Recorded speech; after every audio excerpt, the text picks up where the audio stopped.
जुड़ जाइए एक बार फिर से केमिस्ट्री की इस क्लास में और पढ़ते हैं आज एक और इंटरेस्टिंग टॉपिक। जो यूनिट चल रही है हमारी एस ब्लॉक के तत्व। तो हमने अब तक पढ़ लिया है कि एस ब्लॉक के तत्वों की प्रॉपर्टीज क्या होती है और एस ब्लॉक तत्वों के किसे कहा जाता है, इन सब के बारे में, यानी बेसिक जो एस ब्लॉक था वो पढ़ चुके हैं। अब आज आगे बढ़ाते हैं उस यूनिट को और एक नया टॉपिक है कॉम्प्लेक्शन टेंडेंसी या संकुलन प्रवृत्ति। तो संकुलन प्रवृत्ति से मेरा मतलब यही है कि जो एस ब्लॉक के एलिमेंट है, जो एस ब्लॉक के तत्व हैं, वो संकुल किस प्रकार से बढ़ाते हैं, वो आज के हम इस टॉपिक में कवर करेंगे। तो सबसे पहले बात करते हैं दोस्तों कि संकुलन प्रवृत्ति यानी कि संकुल बनाने की प्रवृत्ति। तो संकुल बनाने की प्रवृत्ति में तो अपने पहले तो ये जानिए कि संकुल होते क्या है। तो धनायन और ऋणायन मिलकर के आपस में एक संकुल बनाते हैं, यानी कि एक केंद्रीय धातु परमाणु होता है और एक लिगेंड होता है। केंद्रीय धातु परमाणु और लिगेंड के बीच में बॉन्ड बनता है और एक यौगिक बनता है जिसको हम क्या कहते हैं, संकुल यौगिक कहते हैं। कोऑर्डिनेशन कंपाउंड, उपसहसंयोजक यौगिक, उसमें हम इन सब के बारे में डिटेल से पढ़ेंगे। तो बात करें अपने संकुल की, जैसे कि ये अपने ऊपर ही लिख रखा है लिथियम H2O4 पॉजिटिव, यानी कि यहाँ पे लिथियम केंद्रीय धातु परमाणु है और ये H2O लिगेंड के रूप में इसके साथ जुड़ा हुआ है, इस प्रकार से बना हुआ। यहाँ पे लिथियम क्या है, पॉजिटिव है और ये H2O इसको इलेक्ट्रॉन दे रहा है, दाता परमाणु के रूप में लिगेंड काम कर रहा है। इस प्रकार के बड़े यौगिकों को क्या कहा जाता है, संकुल कहा जाता है। तो इस प्रकार के यौगिक बनाने की प्रवृत्ति जो एस ब्लॉक तत्व है उनमें किस प्रकार पाई जाती है, वो आज का हमारा मुख्य टॉपिक है। तो बात करूं मैं कि एस ब्लॉक कौन कौन से होते हैं सर। वर्ग फर्स्ट और वर्ग सेकंड के तत्व जो होते हैं, वर्ग फर्स्ट में तो आते हैं सर क्षार धातु, लिथियम, सोडियम, पोटेशियम और रुबिडियम, सीजियम और फ्रांसियम। और सर यहाँ पे अगर बात करो आप क्षारीय मृदा धातुओं की, ये मृदा, क्षार मृदा धातु, और जो वर्ग फर्स्ट होता है इसको क्या कहते हैं, क्षार धातु। ठीक है, इसमें आता है sir beryllium, magnesium, calcium, strontium, barium और रेडियम। ये संकुल किस प्रकार से बनाते हैं, तो सबसे पहले तो संकुल बनाने के लिए मैं आपको एक बात बताता हूं कि संकुल बनाने के लिए क्या होता है, कुछ कंडीशन होती है, कुछ टर्म्स एंड कंडीशन होती है। अगर कोई भी केंद्रीय धातु परमाणु, कोई भी धनायन अगर उसका पालन करता है उन कंडीशनों का, उन शर्तों का, तब तो वो संकुल बनाएगा। और अगर वो उस कंडीशन का पालन नहीं करता है तो वो संकुल नहीं बनाएगा। कैसे, चलो मैं बताता हूं आपको। कंडीशन क्या है कि आकार छोटा होना चाहिए। जो धनायन है, धातु परमाणु जो है, उसका आकार छोटा होना चाहिए। अच्छा ठीक है सर। दूसरी शर्त यह है कि उसके पास धनावेश होना चाहिए प्रचुर, प्रचुर धनावेश। प्रचुर धनावेश का मतलब है कि धनावेश ठीक ठाक, काफी ज्यादा ही होना चाहिए। अच्छा ठीक है सर। तीसरी शर्त यह है कि डी कक्षक रिक्त होने चाहिए। अब रिक्त डी कक्षक होंगे तो वो इलेक्ट्रॉन ग्रहण कर लेगा लिगेंड से। तो ये तीन शर्तें अगर कोई भी धातु परमाणु अगर पूरी कर रहा है तो वो संकुल यौगिक बना सकता है। समझ में आई आपकी बात। लेकिन अगर अपने एस ब्लॉक की बात करें तो देखिए दोस्तों, एस ब्लॉक में अब आपको मैंने ये बता दिया कि क्षार धातु जो होते हैं वो अपने आवर्त में सबसे बड़े होते हैं। कुछ एक अपवाद है जो उत्कृष्ट कैसे है उनको छोड़ दीजिए। तो क्षार धातु सबसे बड़े होते हैं तो उनके धनायन भी सबसे बड़े ही होंगे। वहीं पर क्षार मृदा धातु भी कम बड़े नहीं होते, कम छोटे नहीं होते, इसके जैसे ही होते हैं। क्षार धातु से थोड़े छोटे होते हैं लेकिन ज्यादा छोटे भी नहीं होते, यानी इनका आकार काफी बड़ा होता है। दूसरी बात, इनपे सिर्फ +1 आवेश होता है और इनपे सिर्फ +2 होता है, तो धनावेश भी ठीक ठाक ही है, कोई ज्यादा नहीं है। यानी कि इनके पास ऐसी तो कोई शर्त जो अपने पास तीनों थी वो पूर्ति नहीं हो रही, यानी ये संकुल नहीं बनाने चाहिए। हाँ बिल्कुल नहीं बनाते, बहुत ही कम बनाते हैं। एस ब्लॉक के तत्वों में संकुलन प्रवृत्ति बहुत कम पाई जाती है, बिल्कुल ये तीनों शर्तों का पालन ही नहीं करते तो संकुल कब बढ़ाते हैं। हाँ, ये एक वर्ड है, बहुत कम, ऐसा नहीं है कि पाई नहीं जाती, पाई तो जाती है लेकिन बहुत कम। अब कौन कौन से संकुल बढ़ते हैं वो मैं आपको बता देता हूं। पहला तो एक्वा संकुल बढ़ाते हैं। अब एक्वा संकुल क्या है? अरे एक्वा संकुल ये है कि जल के साथ क्रिया करके ये संकुल बढ़ा सकते हैं। वो भी क्यों बढ़ाते हैं? क्योंकि इनमें विलायकन प्रवृत्ति पाई जाती है, सोल्वेशन टेंडेंसी, विलायकन प्रवृत्ति पाई जाती है, जिसकी वजह से ये कौन से लिथियम H2O4 पॉजिटिव और पोटेशियम H2O6 पॉजिटिव, इस प्रकार के क्या है संकुल बढ़ा सकते हैं।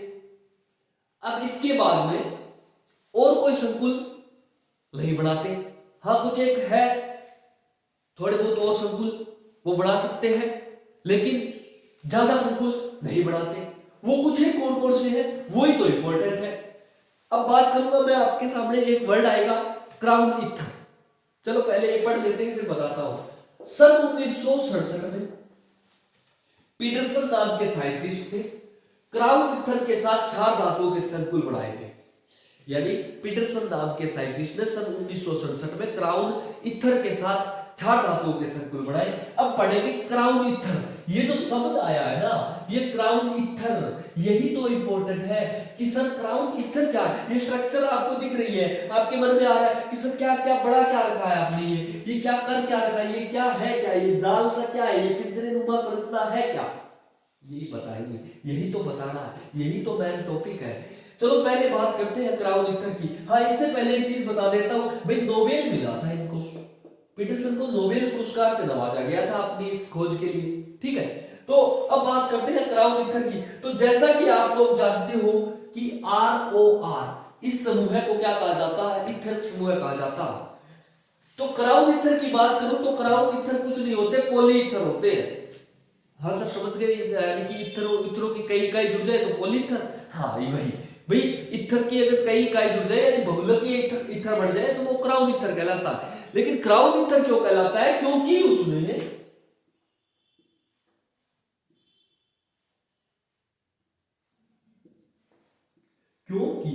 उसमें इस प्रकार से संरचना बढ़ती है। किसकी?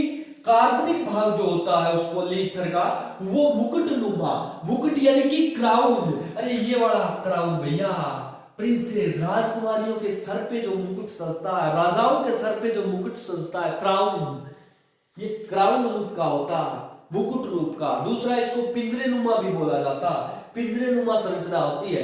पॉलीइथर है और जो कार्बनिक भाग है वो क्राउन रूप में क्या बनाता है, संरचना बनाता है, इसलिए इनका नाम क्या रख दिया, क्राउन इथर।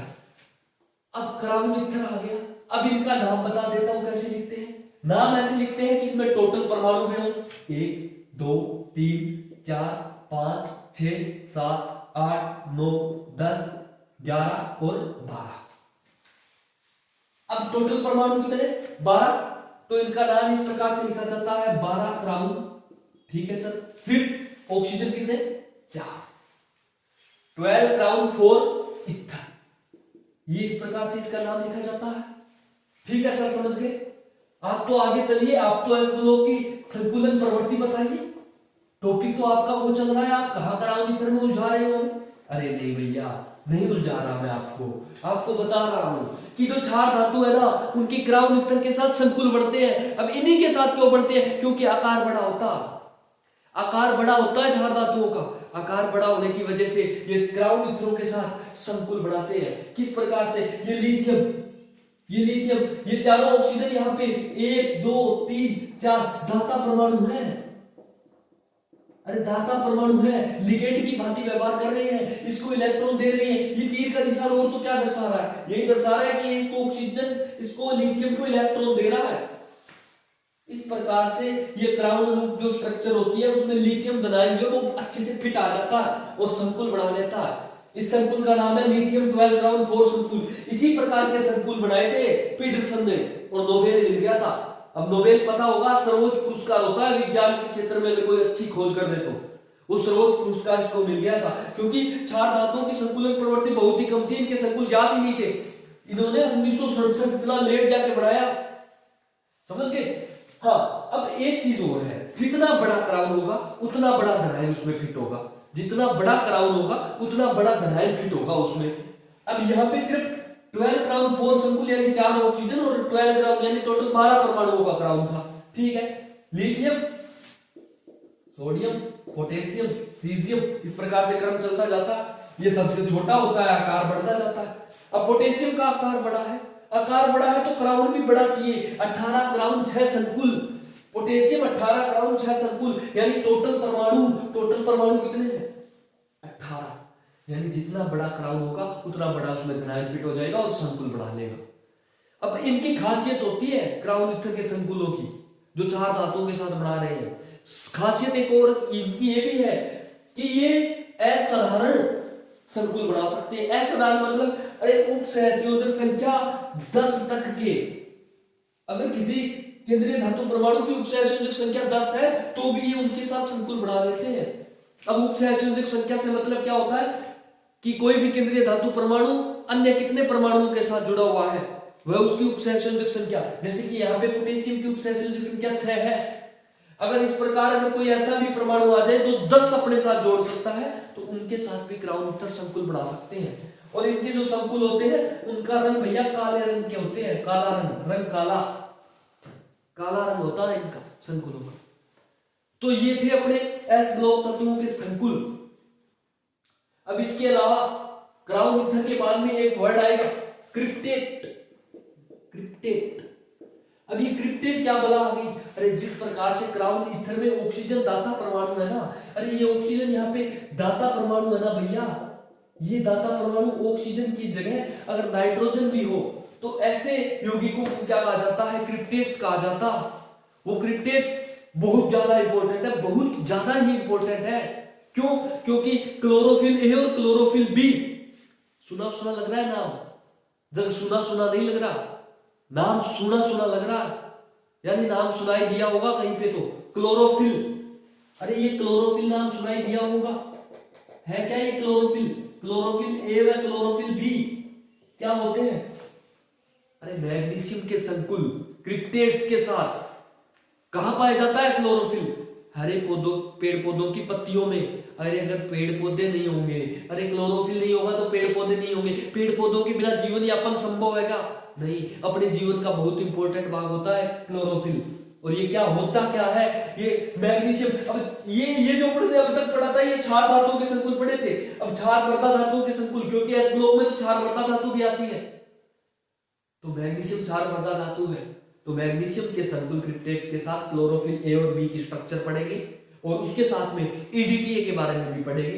ईडीटीए जो संकुल होता है वो क्या काम आता है? पानी की हार्डनेस मापने में काम आता है। वहां पे कैल्शियम का जो ईडीटीए संकुल बनता है वो एथिलीन डाइअमीन टेट्रा एसिटिक एसिड बोलते हैं जिसका पूरा नाम। वो कैसे बनता है? उन दोनों को पढ़ने के बाद आपका ये जो कंप्लीट टॉपिक है वो हो जाएगा, कॉम्प्लेक्शन टेंडेंसी यानी संकुलन प्रवृत्ति एस ब्लॉक तत्वों की। तो देखिए अपने क्रिप्टेट्स के बारे में। हाँ भाई देखिए आगे क्रिप्टेट्स। तो जैसे कि मैं आपको बता रहा था कि क्रिप्टेट्स में क्या होता है कि ऑक्सीजन की जगह नाइट्रोजन जो है वो दाता परमाणु के रूप में पाया जाता है। तो सबसे पहले बात करें स्ट्रक्चर की, तो क्लोरोफिल ए और क्लोरोफिल बी दोनों की स्ट्रक्चर साथ में है। कैसे है वो समझना। यदि R, ये जो R समूह है, एल्किन समूह है, अगर ये CH3 है यहाँ पे R की जगह, तब तो ये होगी क्लोरोफिल ए की संरचना। और अगर इस CHR की जगह CH जो समूह है जुड़ा हुआ है तब ये होगी क्लोरोफिल बी की स्ट्रक्चर। ये स्ट्रक्चर इंपॉर्टेंट है, ये काफी बार पूछी जा चुकी है आपके एग्जाम्स में, तो इसको गौर से देख लेना। ये है क्लोरोफिल ए की, ये मैग्नीशियम धातु का संकुल होता है जिसमें नाइट्रोजन किसके साथ? केंद्रीय धातु परमाणु मैग्नीशियम के साथ बॉन्ड बनाता है। नाइट्रोजन यहाँ पर लिगेंड की भांति, दाता परमाणु की भांति व्यवहार करता है। वहीं अगर बात करें एमईडीटीए की, और ये तो आपको पता ही है कि पेड़ पौधों में पाया जाता है, पेड़ पौधों की पत्तियों में क्लोरोफिल ए और बी। ठीक है। एमईडीटीए संकुल की ethylene diamine tetra acetic acid, ethylene diamine tetra acetic acid इसका पूरा नाम होता है। एमईडीटीए संकुल इसको कहते हैं। ये काम आता है पानी की हार्डनेस मापने में, हार्डनेस मापने में। कब? जब यहाँ पे इस एम यानी कि मेटल केंद्रीय धातु परमाणु, इसकी जगह कैल्शियम अगर यूज में लिया जाए, मैग्नीशियम के साथ भी बॉन्ड बढ़ सकता है, कैल्शियम के साथ भी इस प्रकार का संकुल बढ़ सकता है। तो ये थे भी आपके एस ब्लॉक के इंपॉर्टेंट संकुल और आपके एस ब्लॉक की संकुल बनाने की प्रवृत्ति। दोनों स्ट्रक्चर को आप अच्छे से बढ़ा लीजिए और जो पीछे आपको बताया था वो भी अच्छे से समझ लीजिए। हर बार ये क्वेश्चन पूछा जाता है कि संकुल प्रवृत्ति या एस ब्लॉक के तत्व किस प्रकार के संकुल बनाते हैं, समझाइए। क्लोरोफिल ए की संरचना बढ़ाइए। ऐसे क्वेश्चन बार बार सेमेस्टर एग्जाम में आपके पुटअप होते रहे हैं, तो आप इनको अच्छे से कवर कर लीजिए। चैनल पे जब भी आप आओ तो एक छोटा सा सब्सक्राइब का काम जरूर करके जाओ। और दूसरा ये कि प्लेलिस्ट बनी हुई है भाई, हर एक यूनिट की प्लेलिस्ट बनी हुई है। जो भी यूनिट आपको पढ़नी है प्लेलिस्ट पे जाइए। एक वन शॉट में भी मैंने वीडियो डाल रखी है जो पूरी यूनिट एक साथ कवर कर सकती है, और अलग अलग टॉपिक्स की भी, टॉपिक वाइज अगर कोई टॉपिक आप पढ़ना चाहो तो वो प्लेलिस्ट भी चैनल पर मौजूद है। पढ़े रहिए। केमिस्ट्री के रोचक टॉपिक्स को अध्ययन करने के लिए आप सबका बहुत बहुत धन्यवाद।